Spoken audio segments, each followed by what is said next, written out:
1896. Again, in search of knowledge, the net was cast into the sea of the unknown, and like in our fable, a catch was made. An accidental catch. The discovery was made by Henri Becquerel, a French scientist. Today I discovered something very strange. I happened to leave a piece of uranium on a photographic plate in a dark drawer. When I developed the plate, I found that it was full. Apparently, the uranium had exposed it, even in the darkness, and through gravity. This plate seems to possess mysterious activity and give off some type of radiation all by itself.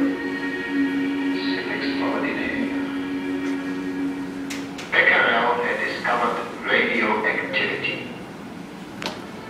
Pierre and Marie Curie, two other French scientists, were greatly intrigued by this strange phenomenon.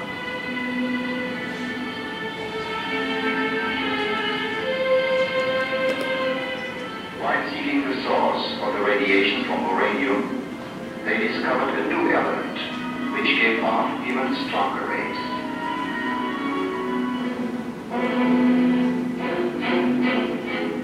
Look, our new element. How radiant it is. It even glows in the dark. We should call it radium. Radium turned out to be a mysterious source of energy.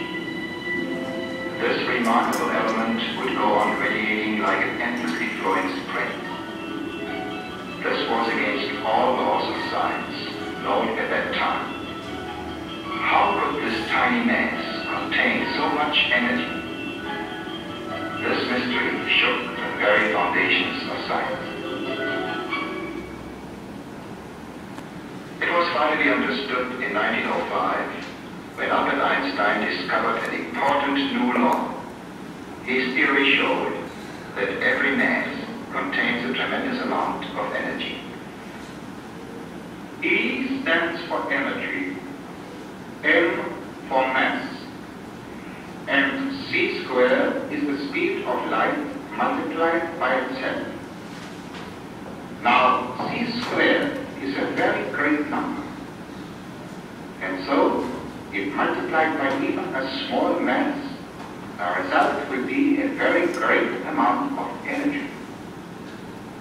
This is a cold scientific explanation, but its deep meaning can be easily understood through our fable.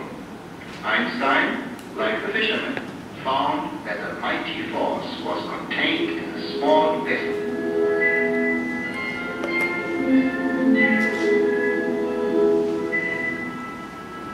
Radium constantly releases tiny bits of its energy through radiation, a little bit every second. And there is so much energy that this activity can go on for thousands of years. These rays were actually tiny fragments of atoms breaking apart.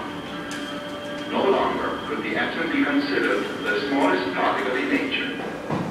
Evidently, the atom was not an indestructible little ball after all. But then, what was it? The first clue to this question came from Lord Ernest Rutherford of England. The year was 1911.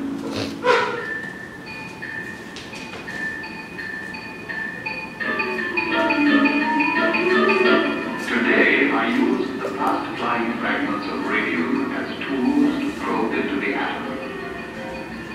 I placed a small sample of radium inside a solid lead block. The lead absorbed all the rays except those that were allowed to escape through a small opening in the block.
like a cloud or shrimp. But occasionally I hit something solid. It must be very small, a tiny particle in the center. I shall call it the nucleus of the atom.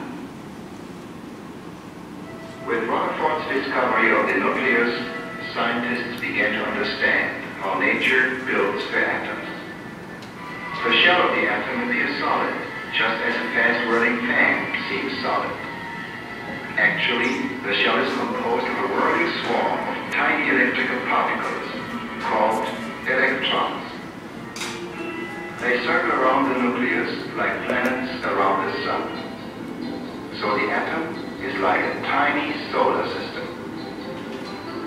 But scientists are ever curious. Like the fishermen who examined the vessel he had hauled ashore, they began to probe the atomic nucleus for its secrets.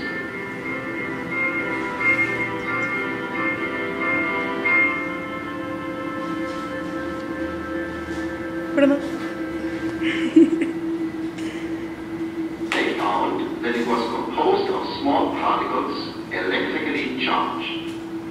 They called them protons, which means primary particles. Later, to the great surprise of science, other strange particles were discovered in the nucleus. They had no electrical charge. They were neutral. And so they were called neutrons. At last, the mystery of the atom structure was solved.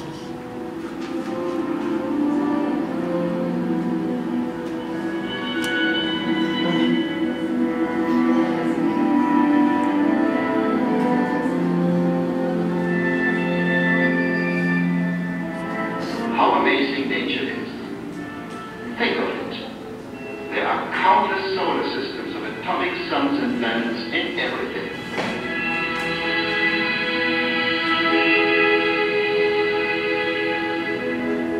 There is a whole universe in the tip of a pencil.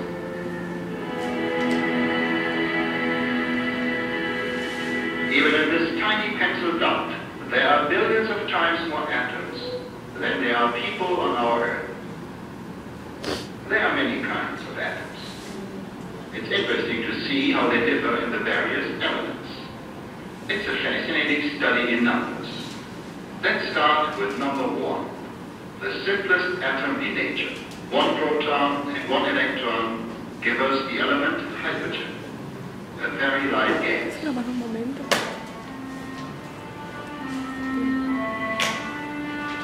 Nature always keeps an electrical balance in her atoms.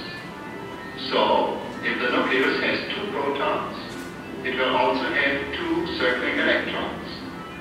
This makes an atom of helium. There are also neutrons in the nucleus that add to its weight. And so, by simple addition, nature builds the atoms of all her elements. 6 protons and 6 electrons and some neutrons for carbon.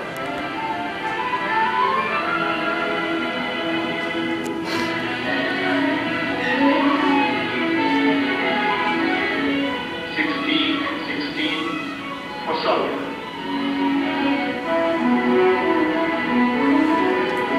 26, iron.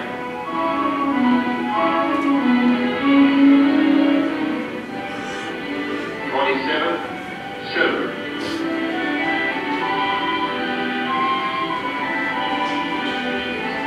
79, gold.